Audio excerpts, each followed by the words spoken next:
Okay, why is this not a good way to ask a question? This showed up on my LinkedIn. Do you feel your development needs can be met at your organization? Yes, no. Let me explain. Did my heart break a little when I saw it was Qualtrics that posted this?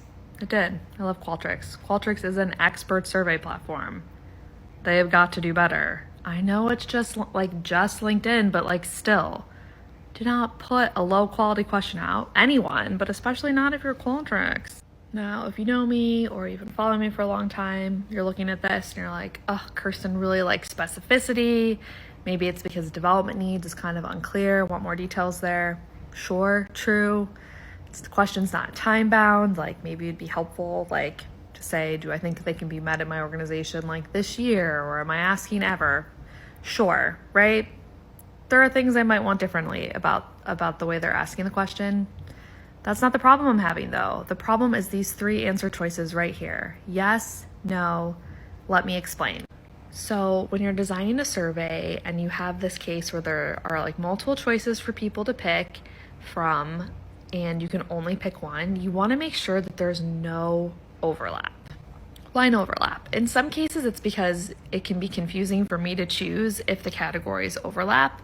That's not really the case in this instance. In this, the problem is because when you're reporting out this information, it's confusing because the categories overlap. So, let me explain, pun intended. This is a yes or no question. You could definitely argue it's a yes, no, I don't know question, but let me explain is not the same as I don't know. And if you had yes, no, I don't know, you could easily report that out. 20% of people said yes, 70% of people said no, and 10% of people said, I don't know. That's a very clear, reportable, you can make sense of that data. What let me explain makes complicated is that some of the people who are saying let me explain are yes, and let me add some further details. And some people are no, and let me add some further details. And some people might be I don't know, let me talk through this to add some details, right?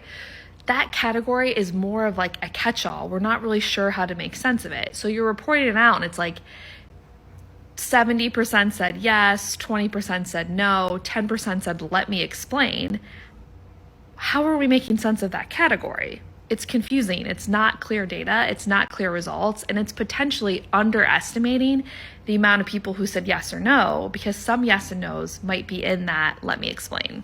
If you want people to explain, you can give them an open-ended text box afterwards, or in this case, it's LinkedIn. They can comment. They can explain below. You do not need to make it an answer choice. It messes up your data.